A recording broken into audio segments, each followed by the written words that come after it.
먼저 여러분과 함께 이렇게 예배하며 말씀의 은혜를 나눌 수 있도록 하나님께서 섭리하시고 이끌어주신 그 은혜를 감사합니다. 그리고 부족한 이 종을 이 강단에 서로 허락해 주신 강재구 목사님도 감사드립니다. 이 세상에 우연은 없습니다. 하나님의 섭리와 계획 속에서 이루어지는 것이기 때문에 오늘도 제가 저 멀리 한국 땅에서부터 여기까지 와서 여러분들과 함께 만날 수 있게 하신 것도 결코 우연은 아니라 생각이 되어집니다. 저는 34년의 목회를 접고 좀 더 실질적이고 구체적으로 복음 전파의 사명을 감당하고자 조금은 늦은 나이지만 선교사로 파송을 받아서 필리핀 마닐라 북서 쪽으로 한 7시간 가는 바닷가 작은 마을에서 복음을 전하고 있는 와중에 여러분 아시는 것처럼 팬데믹 상황이 닥쳐서 사람을 접촉할 수도 없고 밖에 나갈 수도 없고 할 수 있는 일이 아무것도 없어서 한 2달 동안 집에 갇혀 있다가 잠시 한국으로 나왔는데 그만 그게 조금 많이 길어졌습니다. 그래서 다시 하늘길이 열려서 이제 한국으로 돌아가면 또 다시 곧 준비하여 일주일 만에 선교지로 돌아갈 계획을 가지고 있습니다. 여러분과 저와의 만남이 우연이 아니다라고 말씀드렸습니다만 이것은 곧 여러분들이 혹시 저를 보신 이후에 생각나실 때마다 복음의 일선에서 수고하시는 선교사님들이나 목사님들을 위해서 기도하라 하시는 줄 압니다. 그러므로 하나님께서 그토록 소원하시는 영혼 구원의 사명을 감당할 수 있도록 기도해 주시면 감사하겠습니다. 여러분, 나라 일을 할 사람들을 선택하는 일, 미국도 그렇겠습니다만 한국에서도 대통령 선거 이후에 각 지방 단체장 선거, 기관장 선거, 국회의원 선거 이런 선거들이 많이 있습니다. 그런데 민주주의, 다시 말하면 백성의 왕이란 뜻이죠. 왕으로부터 선택받은 일이라고 하는 것은 대단히 기쁜 일입니다. 국민으로부터 선택받은 일꾼들은 얼마나 기뻐하는지 우리가 설명드리지 않아도 너무도 잘 알지 않습니까? 참 경사입니다. 그래서 이 민주사회에서는 일꾼들이 백성들로부터 선택받기를 간절히 원해서 나름대로 애를 많이 씁니다. 하물며 만왕의 왕이신 우리 주님으로부터 선택받는 일은 세상의 그 어떤 것보다도 귀한 일이다라는 사실인 것입니다.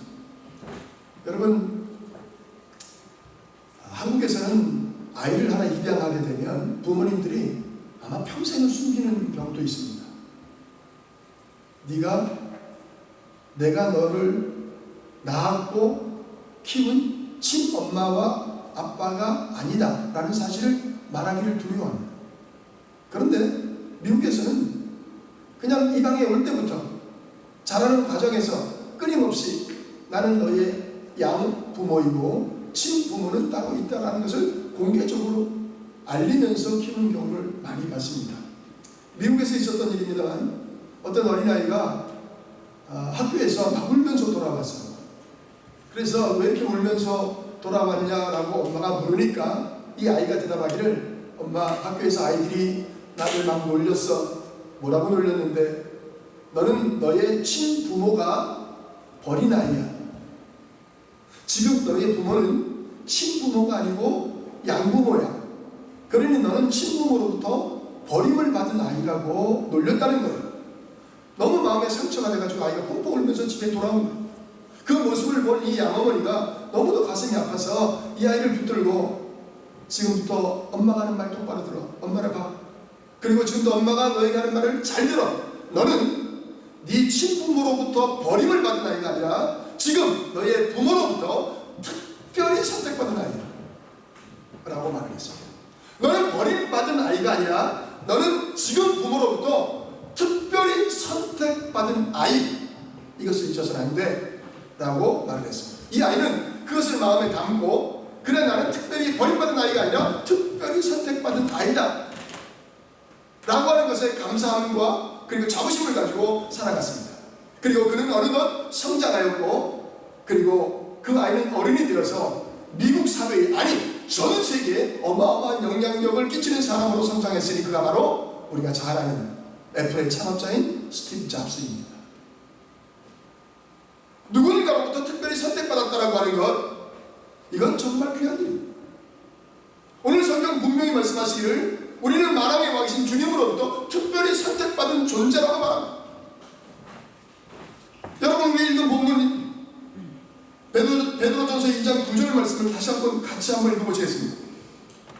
9절 시작. 그러나 너희는 택하신 족속이요 제사장들이요 거룩한 나라요 그의 소유가 된 백성이니 이는 너희를 어두운 데서 불러내어 그의 기이한 빛에 들어가게 하신 이의 아름다운 덕을 선포하게 하려 하심이라. 아멘. 너희는 택하신 족속이라는, 왕같은 제사장, 거룩한 나라, 그의 소유된 백성으로 특별히 선택받았다라고 말합니다.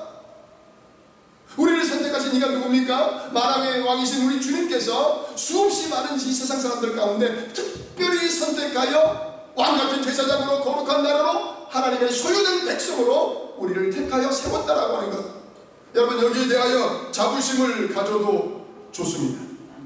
우리가 기독교인이 된다는 사실에 대해서 충분히 자부심을 가질만 하다는 것. 왜냐하면 여러분 한번 생각해 보세요. 이 세상의 어떤 종교의 교주가 자기를 따르는 신도들을 위하여 목숨을 버렸다는 얘기를 들어본 적 있습니까?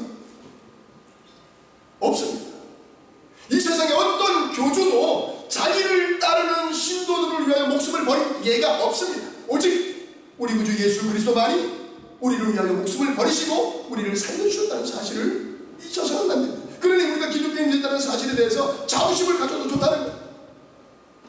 나는 특별히 만왕의 왕이신 만유의 주이신 우리 하나님으로부터 선택받은 백성, 선택받은 족속이라고 하는 사실, 그러므로 좀 더 당당해도 괜찮습니다. 당당하되 교만하지 말고 겸손하되 비굴하지 말라. 이게 제 모토입니다. 때로는 너무도 당당해서 교만하게 보일 때도 있고 또 너무도 겸손해서 비굴하게 보일 때도 있습니다만 우리가 늘 마음 가운데 새기고 살아가요. 당당하되 교만하지 말고 겸손하되 비굴하지 말라. 왜? 우리 주님께서 우리를 선택한 백성이기 때문에, 그의 소유된 백성이기 때문에, 왕같은 제사장으로 선택받았기 때문에 그렇다라고 하는 것입니다. 여러분, 우리 주님으로부터 택하심 받은 족속인데 그 이유가 있습니다. 그 이유가 바로 오늘 읽은 본문 후반절에 나오는, 다시 한번 보시겠습니다. 다 같이 한번 읽어보시다. 시작. 그러나 너희는 택하신 족속이요 왕같은 제사장들이요 거룩한 나라요 그의 소유가 된 백성이니 이는 너희를 어두운 데서 불러내어 그의 기이한 빛에 들어가게 하신 이의 아름다운 덕을 선포하게 하려 하십니다. 아멘. 여러분, 이 말씀 뭡니까? 우리를 선택하신 이유는 우리를 구원하신 그분의 그 아름다운 덕, 그분의 그 아름다운 삶, 그분의 그 아름다운 놀라운 은혜를 선포하게 합니다.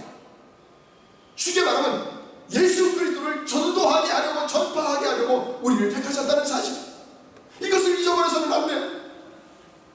우리가 그리스도인으로 선택받은 이유가, 하나님의 백성으로 선택받은 이유가 뭐냐? 바로 우리를 구원하신 그 주님을 전하기 위해서라는 사실을 홀이라도 잊어서는 안 됩니다. 어떠한 경우에도 이 궁극적인 사명을 잊어서는 안 된다라고 하는 것입니다. 여러분, 오순절 나가 다락방을 통과한 이후에 그 모인 무리들에게 주님은 지상 최고의 명령을 주셨습니다. 그것이 바로 마태복음 28장 19절 이하에 있는 말씀 아니에요? 부활하신 주님께서 하늘로 승천하시면서 우리 백성들에게 마지막까지 최후의 명령으로 주신 것, 너희는 가서 모든 족속으로 제자를 삼아라. 그리고 아버지, 아들과 성령의 이름으로 세례를 주라. 그리고 너희에게 분부한 모든 것을 가르쳐 지키게 하라. 즉 한마디로 말하면 이 생명의 복을 전하라는 거예요. 그게 부활하신 주님께서 우리에게 주신 지상 최고의 명령이라는 거예요. 오순절 마가다락방을 통한 그 모인 무리들에게 예수님 뭐라고 말씀하셨습니까? 하늘로 올라가시면서 성령이 너에게 임하시면 너희가 권능을 받고 예루살렘과 온 유대와 사마리아와 땅끝까지 이르러 내 증인이 되리라. 증인들아.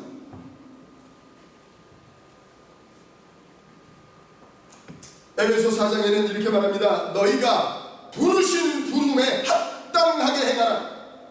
우리를 불러주신, 여러분 한번 보세요. 교회가 에클레시아라는 단어인데, 이 에클레시아라는 단어는 세상에서 불러내어 모은 무리, 이게 교회예요. 우리를 불러내어 모은, 다시 말하면 주님의 선택에 의하여 불러지고 모여진 그 무리가 교회라는 것입니다. 그러면 왜 부르셨을까?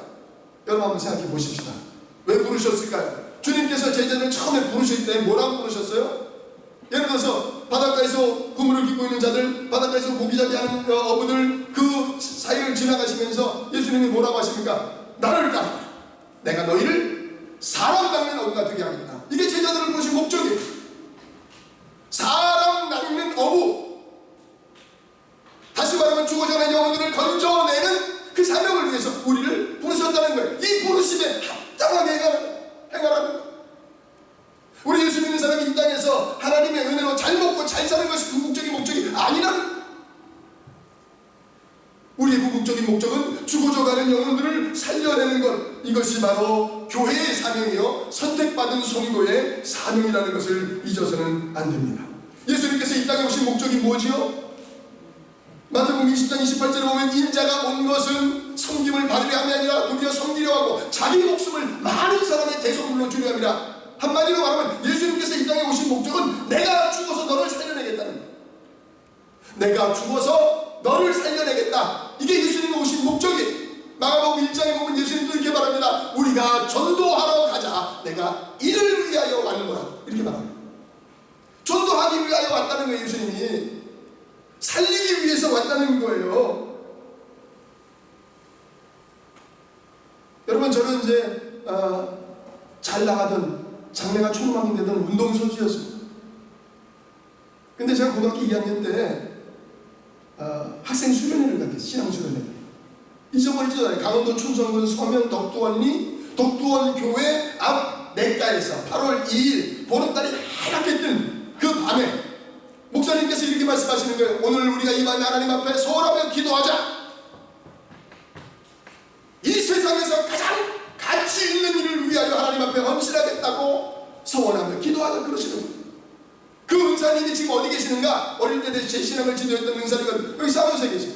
제가 그래서 LA 왔다가 얼마 전에 며칠 전에 찾아뵙고 인사도 드리고 했어요. 있을 수가 없어요.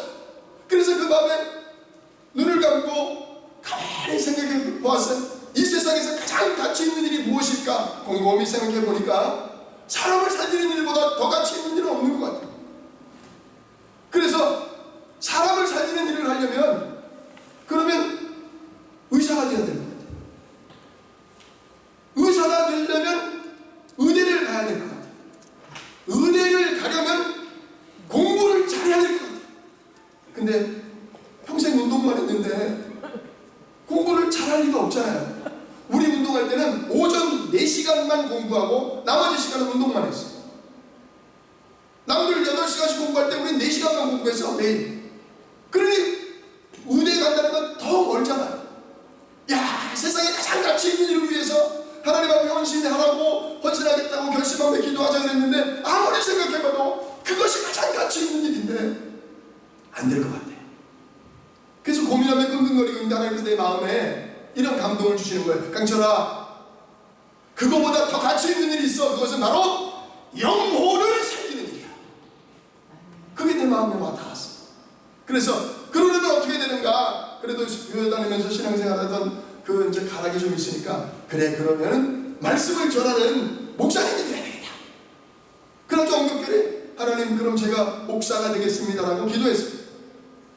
그리고 전 잊어버렸어요. 사실은 좋은 운동선수가 돼가서 하나님 앞에 영광을 돌리고 그라운드에서 골 넣고 골 세레머니를 막 이렇게 하면서 이런 걸로 하면서 하나님 앞에 영광을 돌리고 그러고 싶었는데 이제 그 얘기 나중에 하고 우여곡절 끝에 결국은 하나님 이리 치고 저리 치고 이리 몰고 저리 몰고 결국은 목사가 되게 하셨습니다.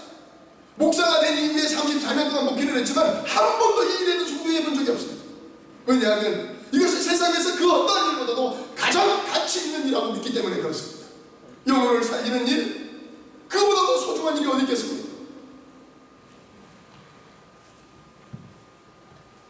여러분, 나는 여기 이 아가페 선교교회에 우리 강목사님 때문에 처음 방문했고, 사실은 미국에도 한 4번 정도는 왔었지만 이 서부 쪽에만 있었고 이쪽에는 한 번도 와본 적이 없어요. 이게 처음이야. 동부 쪽으로, 동남부지만. 근데 여기 아가페 선교교회 이름을 딱 보면서 얼마나, 제가 선교사로 나가서가 아니라 아가페 선교교회야. 너무 좋은 거예요. 선교교회. 여러분, 교회의 본질적 사명이 뭐라고 생각하십니까? 우리끼리 모여서 우리끼리 즐겁게, 우리끼리 즐기고, 우리끼리 잘 먹고, 우리끼리 부흥하고 그러면 답니까? 아니에요. 우리가 모이는 이유는 모여서 하나님 앞에 예배하고, 모여서 하나님 말씀 배우고, 찬양하고, 기도하고, 그 이유가 뭡니까? 이 교회 이름대로예요. 선교하는 교회, 영혼을 구원하기 위한 방주로서의 교회, 그거를 위해서 교회가 이 땅에 존재하는 것이다. 감히 말씀드립니다만, 우리를 부르신 목적이 있는데, 교회가 교회적 사명을 다하지 못한다면, 성도가 성도의 사명을 다하지 못한다면, 택함받은 자가 택함받은 자로서의 목적을 상실해 버린다면 이 땅에 존재할 이유가 없습니다. 그러면 이 땅에 오래 있으면 있을수록 어떻게 돼요? 저도 목사입니다만, 이 땅에 오래 살면 살수록 하나님 앞에 영광을 가리고 하나님 은혜에 배은 망덕하고 죄 짓고 이러면서 살아요. 왜 그래야 됩니까? 그냥 빨리 죽어서 천당 가서 영생 복락을 누리며 사는 게 제일 좋은 거예요. 그런데 왜 우리 주님께서 나를 빨리 안 데려가시고 이렇게 남겨두셨는가? 이 교회를 아직까지 이 땅에 존재케 하시고 우리들을 왜 이 땅에 남겨두셨는가? 그것은 바로 그 목적 때문에. 너희를 남겨두신 목적은, 교회를 아직도 남겨두신 목적은 바로 너희들을 통하여 영혼을 구원케 하려고, 내가 너희를 구원하신 목적은 너희를 어두운 데서 불러내어 그 기이한 빛에 들어가게 하신 이 아름다운 덕을 선포하게 하려 합니다. 이것이 아직도 우리를 남겨두신 이유입니다.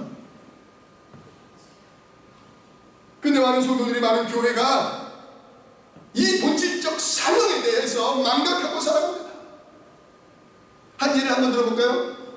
여러분, 사도행전의 시작 오순절 마가 다락방으로부터 태동, 그 사건을 중심으로 해서 태동이 된 예루살렘 초대교회가 성령 충만해서 베드로가 한 번씩 설교할 때마다 3,000명, 5,000명씩 회개하고 돌아와요. 교회가 얼마나 부흥하는지 몰라요. 놀랍게 부흥됐어요. 그런데 그 교회의 존재의 목적이 뭐라고 그랬어요? 주님께서 부활하신 목적이 뭐라고 말했어요? 복음자다. 땅 끝까지로 복음의 증인으로 살라. 그런데 예루살렘 교회는 그냥 교회가 막 자동으로 막 부흥되고 막 그러니까 안주하고 싶었어요. 야, 우리끼리 잘 먹고 잘 살면 좋겠다. 그 전도의 사명을, 선교의 사명을 망각했어요. 그러자 하나님께서는 이 교회를 흐트러뜨리기 시작했어요. 그래서 생겨난 단어가 디아스포라. 교회가 스데반의 핍박으로 말미암아 다 흩어지게 된 거예요. 그러니까 이 흩어진 성도들이 가는 곳곳마다 어떻게 복음을 전하게 됐어요.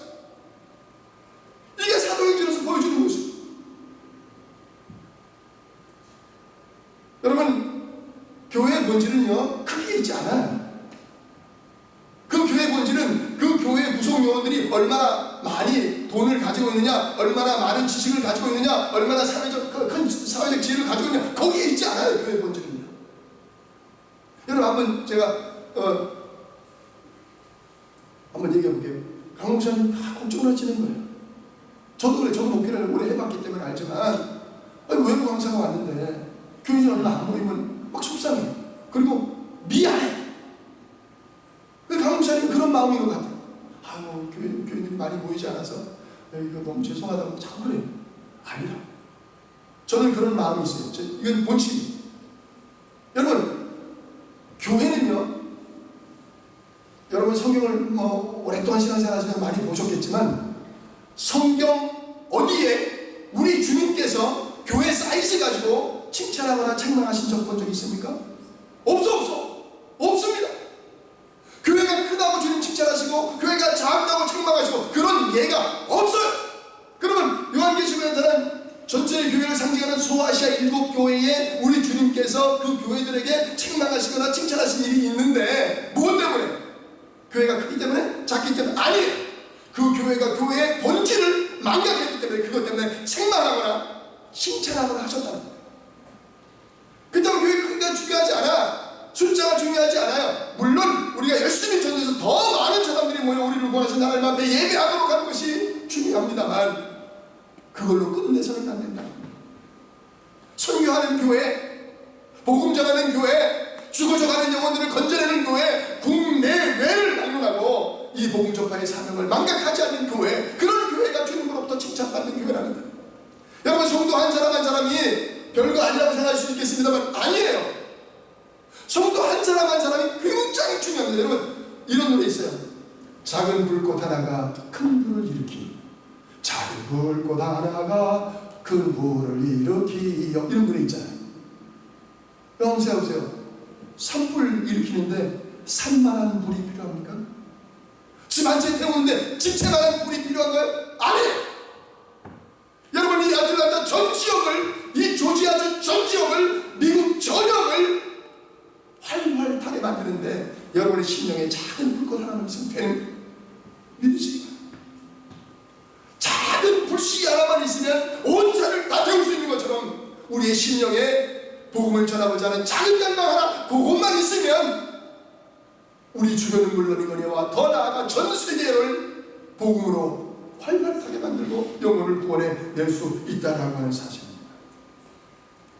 그러므로 우리는 그 부르심에 합당하게 우리를 선택하신 이의 목적답게 우리 예수 그리스도를 증거하는 그런 삶을 살아야 된다고 하는 사실입니다. 만약에 교회가 그 목적을 제대로 감당하지 못한다면, 우리 선택받은 성도가 그 목적을 제대로 감당하지 못한다면, 여러분 한번 보십시다. 여기 이 마이크가 여기 있어. 이게 목적이 뭐예요? 이게 확성기. 이게 소리를 크게 만들어주는 거죠. 근데 이게 소리를 크게 만들어주지 못하고 계속 이 앞에서 걸기적거려. 이 눈앞에서 왜 오시면 이 소리도 크게 못하면서 여기 왜 걸기적거리게? 만약에 그렇다고 칩시다. 그럼 이게 어떻게 돼요? 가치가 없어요. 가치가. 마이크로서의 가치를 상실했어. 가치가 없다라고 하는 것은 버려지는 거예요. 그래서 그걸 뭐라고 말하냐? 가치가 없다라고 하는 것을 쓰레기다. 쓰레기. 버리는 거예요. 그것이 교회는, 그것이 성도는, 그것이 목사든 장로든 권사든 그 어떤 누구든 가치를 잃어버리는 쓰레기. 버려지는.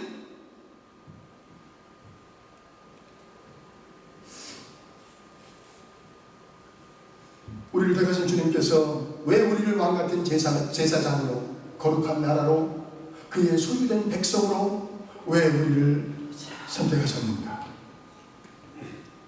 다시 말씀드립니다만 우리를 구원하신 그 주님의 아름다운 덕을 선포하게 하려고 불러주셨다는 사실을 잊어서는 아니 됩니다. 우리 주님 말씀하셨잖아요. 한 영혼이 천하보다 귀해. 한 영혼이 천하보다 귀해. 그러니까 그 영혼을 건져내기 위해서 내 온 일생을 투자해도 손해가 아니야. 그 한 영혼을 건져내기 위해서 내 모든 재산을 다 투자해도 손해가 아니야. 내 모든 달란트, 내 모든 내게 가지고 있는 지위, 내게 가지고 있는 무슨 배경, 이걸 다 투자해서 한 영혼을 구해낼 수만 있다면 그건 결코 손해가 아니라는 거예요. 그리고 주님께서 그토록 원하시는 소원을 들어드리는데 우리 주님께서 가만히 계시겠습니까? 네가 투자한 건 몇 배로 내가 해줄게, 더 해줄게. 믿으시기를 주님의 이름으로 축원합니다. 여러분, 비트겐슈타인이라는 사람이 이런 말을 했어요. 언어는 용법이다. 언어는 용법. 그 말은 무슨 말이냐면, 예를 들자면 이런 거예요. 보세요.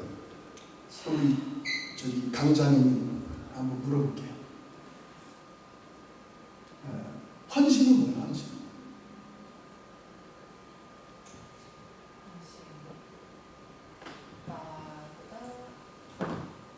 내 생각하기보다 먼저 하나님 목적을 위해 내 일을 수고하는 거? 비슷했습니다. 그러니까 하나님을 위해 하나님 목적을 위해 나를 드리는 거, 나를 드리는 게, 그 한자 그대로 하면 내 몸을 드리는 게 헌신. 나를 드리는 거죠. 그게 헌신이에요. 근데 지금 내가 물어본 거는 그런 뜻이 아니고 그냥 다 떨어진 신발장, 헌신을 말해요. 헌신. 헌신 발장, 그거 말한 거였어. 네. 근데 이제 물론 다른 대답을 했습니다. 여러분 보세요. 헌신이지만 이것이 어떤 문구에 들어가서 사용되지 않으면 아무것도 아니라는 그 말이. 그냥 헌신이라고 하는 이 단어 하나만 가지고는 무슨 뜻인지 몰라. 사과, 이것이 미안합니다 라는 말인지 아니면 과일 사과인지 몰라. 그 단어 하나만 가지고는. 근데 이것이 문구 안에 들어가서 사용이 되어질 때, 다시 말하면 내가 당신에게 정말로 진정으로 사과합니다 이럴 때 그 사과가 의미가 있는 거예요. 내가 하나님 앞에 나의 전부를, 내 온몸을 드립니다, 헌신합니다 이럴 때 이 문구에 들어가서 사용되어질 때 비로소 의미가 있는 거란 말이에요. 여러분, 우리가 이 세상에 살면서 하나님의 나라와 그 의를 위하여, 하나님의 소원을 위하여, 그 하나님의 뜻을 위하여 사용되어질 때의 의미가 있는 거예요. 사용되어질 때는 아무 의미가 없어. 교회가, 택함받은 성도가 그 하나님의 나라와 의를 위하여, 하나님의 뜻을 위하여, 하나님의 소원을 위하여 사용되어질 때만 의미가 있어요. 그렇지 않으면 의미가 없어요. 그걸 뭐라고? 가치가 없어서 버려지는 쓰레기다. 쓰레기.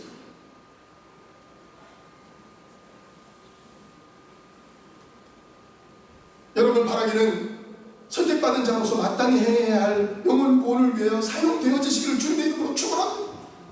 그렇게 되시기를 바랍니다. 근데 많은 사람들이요, 전도해야지 그러면서 전도에 대한 오해가 있어요. 그 전도에 대한 오해가 뭐냐면, 첫째, 전도는 교육자들만의 몫이라고 착각을, 오해를.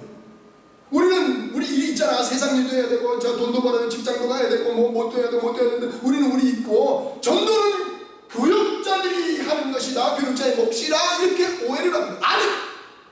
선택받은 백성 모두, 예수 믿는 사람 모두에게 주신 하나님의 명령. 여러분, 명령이 뭡니까? 왕의 명령은요, 사약도 감사함으로 받아. 사약도. 우리의 왕이신 주님께서 우리에게 따뜻까지를 복음의 증인이 되라고 하셨으면 그 감사함으로 받아요. 나는 뭐 안 돼요, 이건 목사님이 해야 돼요, 이건 선교사가 해야 돼요. 아니에요. 모두에게 주신 하나님의 명령입니다. 전도는. 또 하나, 두 번째 전도의 오해가 있어요. 뭐냐면, 전도는 은사다. 나는 피아노 치는 은사는 있는데, 나는 다른 은사는 많은데, 나는 전도의 은사는 없어. 은사는 하나님께서 주시는 것인데, 하나님께서 그 은사는 내게 안 주셨어. 그 증거가 뭔데? 아무리 해도 안 돼, 전도가. 그리고 은사가 아니야, 이렇게 오해되잖아. 아니요, 전도는 은사가 아니에요. 은사, 모두에게 주신 사명이에요. 사명. 은사가 아닙니다. 마지막으로, 전도는 어렵다, 이런 오해가 있어요. 전도 너무 어렵다는 거예요. 제가 좀 아까 말씀드렸지만, 해보신 분들은 아시겠습니다. 몇 번 해보다가 안 되니까 어떻게 포기해버려요. 너무 어렵다는 거예요. 근데 여러분, 그게 오해예요. 여러분들이 어렵다고 생각하는 것은 결심이야, 결심. 저 사람을 예수님께 하는 것, 이게 어려워. 그 사람의 힘으로 불가능해. 이건 성령께서 역사하셔야만 그 마음을 움직여 주께로 돌아온 역사가 있지, 이 인간의 힘으로 불가능한 거예요. 그럼 인간은 뭐냐? 전도, 말 그대로 전하는 거예요. 말씀을, 예수를 전하는 거예요. 거기가 우리 몫이. 우리가 전하는 말씀, 우리가 전하는 그 사건을 통해서 성령께서 그 마음을 움직이고 역사해서 그들이 주께로 돌아오게 만드는 것, 그건 내 몫이 아니라는 거예요.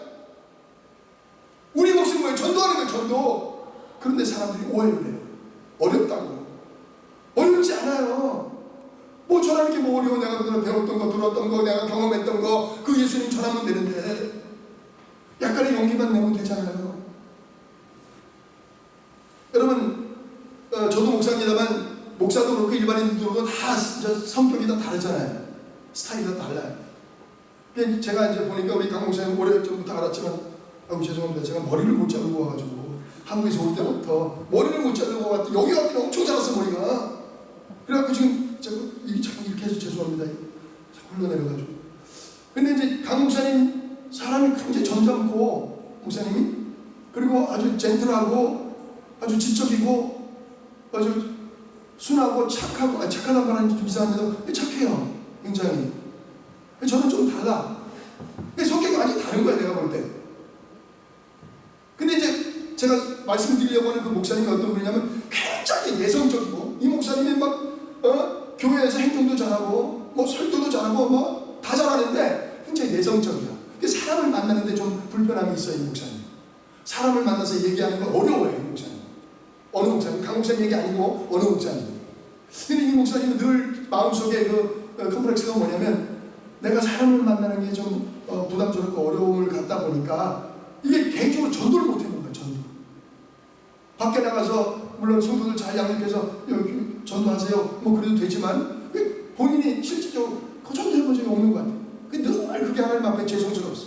그래서 이번에 내가 멀리 미국에 좀 다녀오게 됐는데, 이번에 미국 갈 때 그 장시간 한 12시간 비행기를 타고 가는데 내 옆에 누가 앉든지 간에 그냥 가지 말고 이 옆에 앉은 사람에게 꼭 전도를 해야 되겠다, 이렇게 마음을 먹고, 하나님 제발 이번에 내 옆에 앉는 사람에게 전도할 수 있는 용기와 지혜를 주옵소서라고 계속 기도했어요.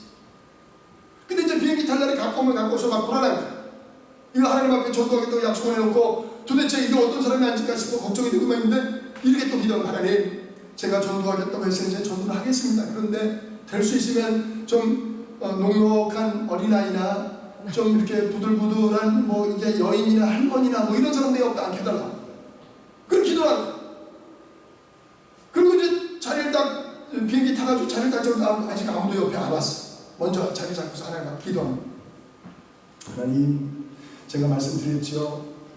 제가 참 어려운데 지금 결단을 했으니까 전도하려고 합니다. 좀 녹록한 할머니나 어린아이 뭐 이런 사람 좀 함께 해주세요. 기도했는데 누가 옆에서 좀 들어가지고 비적비적거리고 이렇게 눈이 떠보니까 등치가 막 이만, 머리 빡빡 깎았어. 배도 불룩했는데 쫄티 딱 입고 팔뚝에다가 막 착하게 살자 막 이런 문신까지 딱 새기고 그러고 막 비집고 들어오는 거예요. 옆에 들어가졌는데 아이고 싶은 뭉쳤어. 그러나 어떻게 해요? 하나님 앞에 전도하겠다고 약속했으니 참 내가 망설이고 몇 시간을 지난 이후에 할 수 없이 가방에서 교회 전도지 한 장 꺼냈어요. 그리고는 이렇게 눈 감고 거기 인상 쓰고 앉아있는 사람에게 톡톡톡 치면서, 저 손님 보니까 이분 인상을 막 쓰면서, 뭐요? 이거 한번 읽어보시겠습니까? 그러니까 이 사람이 좁혀서 이렇게 보더니 그냥 구겨서 던져버리는 거예요, 한 번에. 아이 그것이고. 그럼 그 이후로는 전도를 못했어. 그리고 이제 화장실을 가고 싶어도 못 가. 이 사람 이러고 이제 좀 비켜나고 말도 못해. 이러고 그냥 끝까지 참고 이제 간 거예요. 그리고 이제 간신히 미국에 가서 볼 일을 보고, 그리고 고국에 돌아왔어요. 근데 어느 날 교회 사무실에 앉아있는데 전화가 온 거예요. 따르릉 하고 왔어요. 라고 받으니까, 거기 혹시 무슨 교회입니까? 예, 그렇습니다. 거기 교회 어떻게 가면 되지요? 예, 뭐 내비가 있으면 주소 찍고 오시고요. 그렇지 않으면 뭐 어디로 해서 이렇게 오시면 됩니다. 근데 어떻게 우리 교회를 오시려고 생각하셨습니까? 예, 제가 사실은 비행기에서 전도받은 사람입니다. 그러는 거예요. 할렐루야, 하나님 드디어 내 기도를 들어주셨군요. 너무 기쁜 거예요. 그 다음 주일날만 기다려요. 예배를 드리면서도 계속 문밖에만 바라보는 거예요. 그 사람 오나. 근데 예배가 다 끝날 때까지 안 와. 안 왔어. 갑자기 무슨 일이 생겼나 봐요. 그 예배 끝난 뒤에 밖에 나가서 이제 교인들하고 인사하고 이제 외용을 하는데, 어떤 낯선 분이 오더니, 목사님 제가 아까 전화 드렸던 사람입니다. 그러는 거예요. 그 목사님 보니까 그 사람이 아니야. 그렇습니까? 근데 언제 제가 비행기에서 언제 당신한테 전도를 했죠? 예, 목사님 사실은 제가 목사님 자리 뒷자리에 앉아 있었습니다. 옆 사람한테 전도하는 걸 제가 봤는데 그 사람이 그냥 받자마자 꾸겨가지고 집어던진 게 내 발 앞에 떨어졌습니다. 12시간 가는데 얼마나 심심한지 뭐라도 봐야 되겠다고 주워 보니까 뭐 글이 깨알같이 써있는데 그 심심해서 읽어봤다.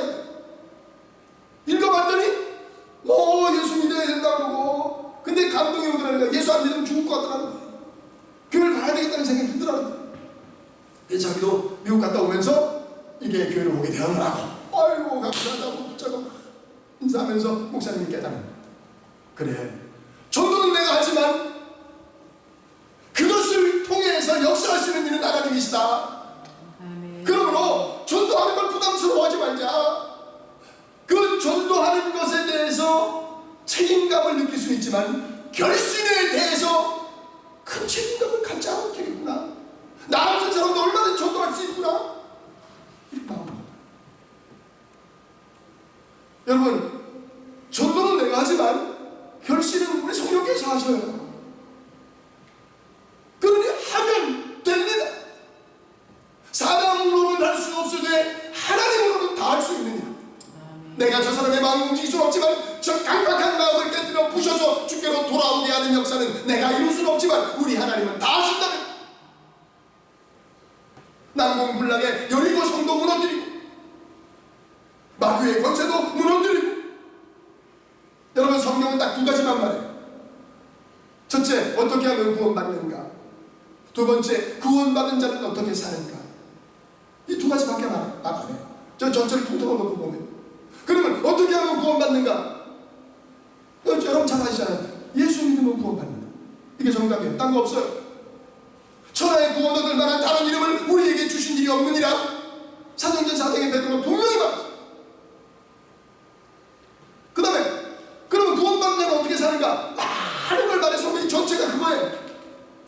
구원받은 자는 이렇게 살아야 된다고 말하는데 그 중에 첫 번째가 뭔가? 구원받은 자는 바로 이 복음을 전해 또 다른 영혼을 건져내는 일에 쓰임 받으라는 거예요. 복음의 증인으로 살라는 거예요.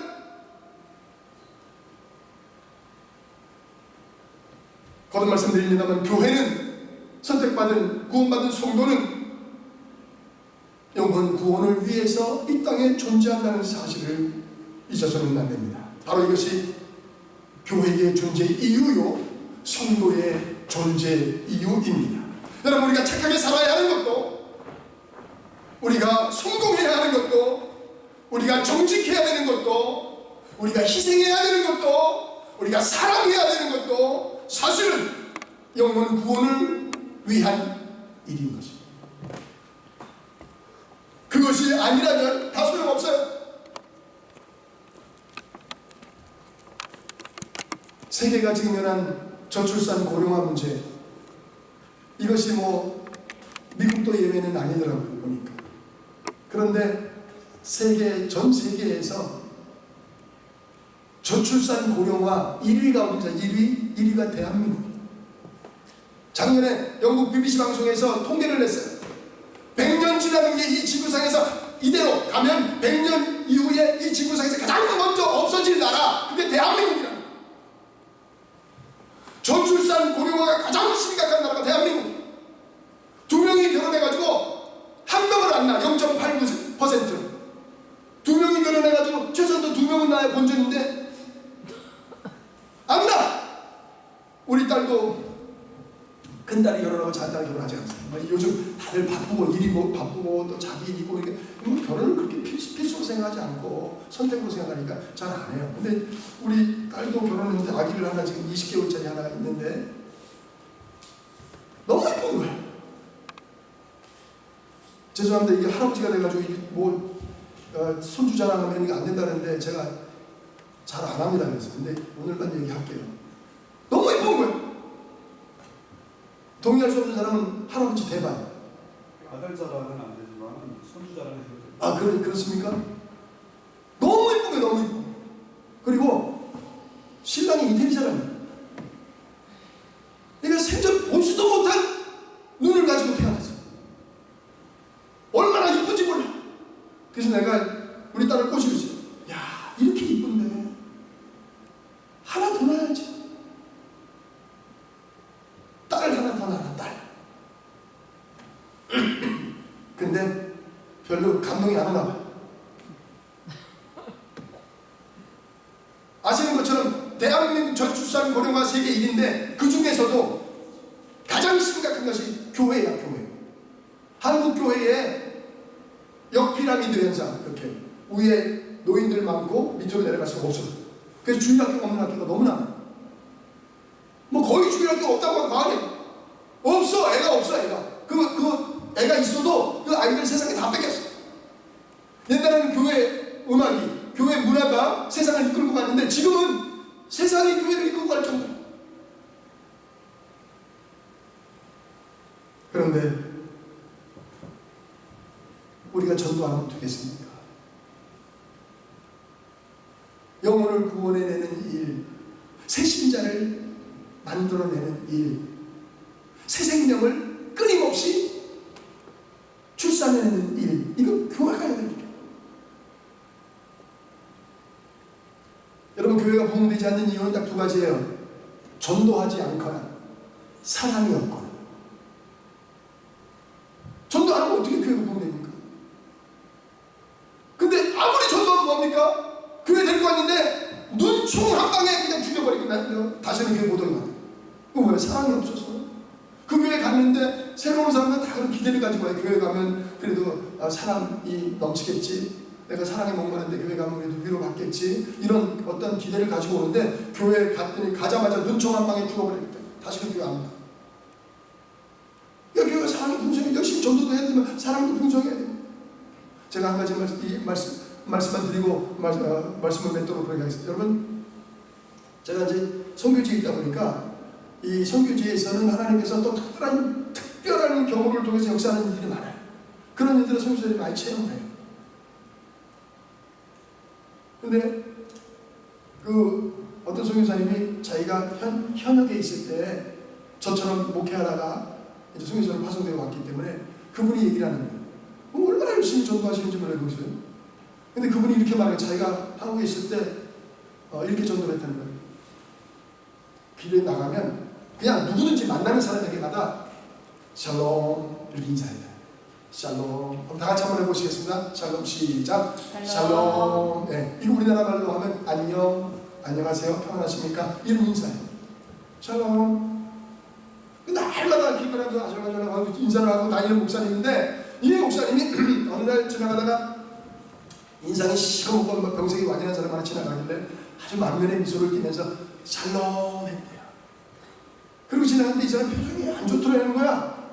그러더니 돌아가는 목사님을 부르더니 잠깐만 당신 뭐 하는 사람입니까? 누굽니까? 나 압니까? 아니 모른다. 그럼 뭐 하시는 분인데요? 그러니까 나 저 위에 교회 목사입니다. 그러더라고요.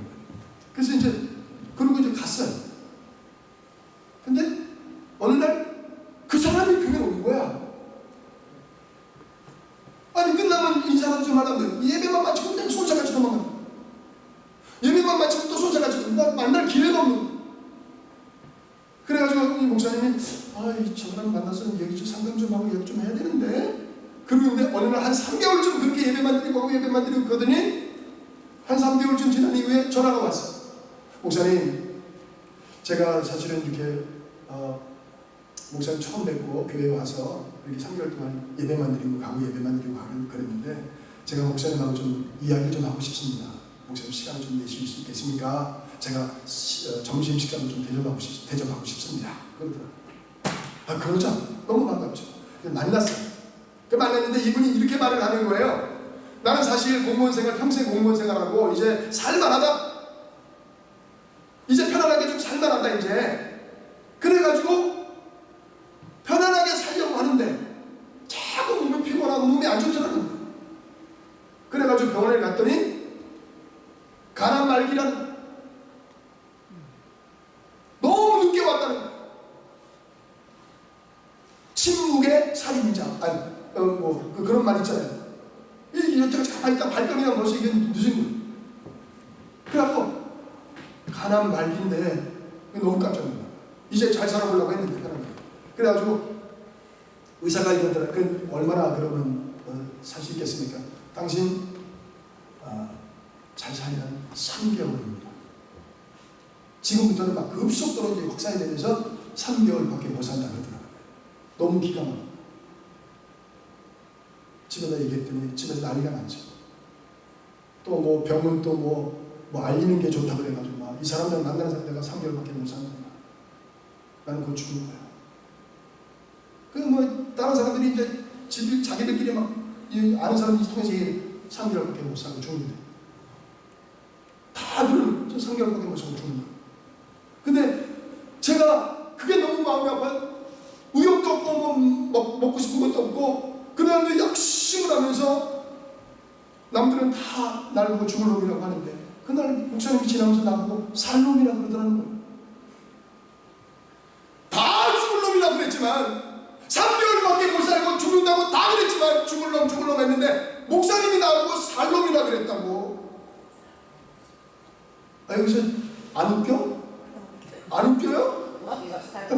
여기 터져줘야 되는데 다 죽을 놈 했는데 목사님만 살 놈이라 그랬다. 그래갖고 내가 누구냐고 물어본 거예요. 그랬더니 목사라는 거예요. 목사는 하나님하고 친한 사람 아니냐, 하나님하고 가까이 지내는 사람 아니냐. 다 죽을 놈이라고 했지만 저 목사님이 나보고 살 놈이라 했다. 그래서 어디냐고 물어보고 교회를 왔다는 거죠. 그래서 3개월 동안 예배만 드리고 아무도 못하게 자기 교회 처음 나왔대. 난생 처음 왔다 가고 그랬는데 3개월이 지났는데도 죽을 놈이 안 죽더라.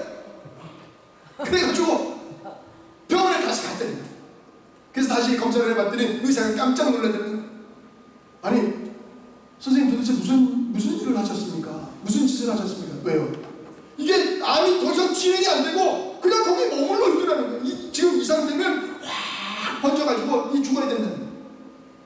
근데 그냥 있더라는, 그냥 더 이상 번지지 않고 6개월을 넘기고, 아니 3개월을 넘기고 6개월을 넘기고 안 죽더라는 거예요. 근데 여러분 한번 보세요. 그 사람 죽었겠어 안 죽었겠어요? 그 사람 죽었어 안 죽었어? 죽었어요 그 사람. 그런데 보세요. 왜 그러면 하나님께서 그 사람을 3개월짜리를 6개월 넘고 1년 넘게 살게 하셨는가? 그 사람 예수 믿고 구원받으라고, 영생 얻으라고, 천국 가라고 그 시간을 잠시 연장해 주신 것이었어요. 아멘. 사람 다 죽어. 독약을 먹고 혹 산 사람이 있을지 모르지만 나이 먹고 산 사람 없다 그러잖아. 그거 먹고 다 죽어요. 근데 거기다가 병까지 걸렸어. 안 죽어? 죽어! 문제는 뭐야? 이 세상에 죽는 끝이 아니에요. 우리는 저 영원한 세상이 있어요. 그게 지옥이냐 천국이냐? 그런데 한 영혼을 구원해서 영생으로 천국으로 인도하는 그 사명이야말로 얼마나 놀라운 일이냐. 이 일을 위해서 우리가 헌신해. 여러분, 이 선교교회는 이름이 선교교회잖아. 이름값 해야 되잖아요. 선교교회 성도들, 여러분 선교를 위해서, 복음을 전파를 위해서, 여러분 이웃을 구원해내기 위해서 무엇을 하고 있습니까? 어떤 헌신을 하고 있습니까?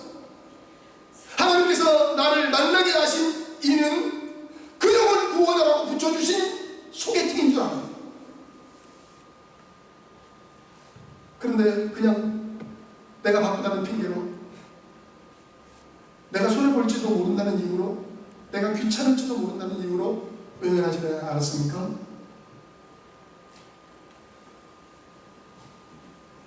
여러분, 우리 베드로전서 2장 9절 말씀을 다 같이 다시 한번 읽어보시면서 음미하겠습니다. 시작.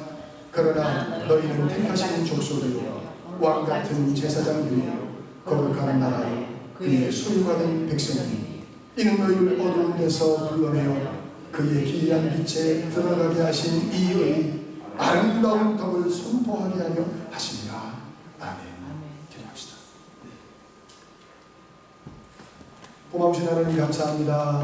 이 말씀이 저들의 심령에 잘 박히는 것처럼 되어서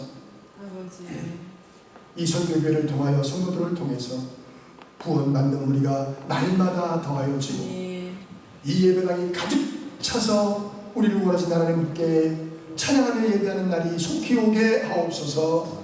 예수님의 이름으로 기도하옵나이다. 아멘.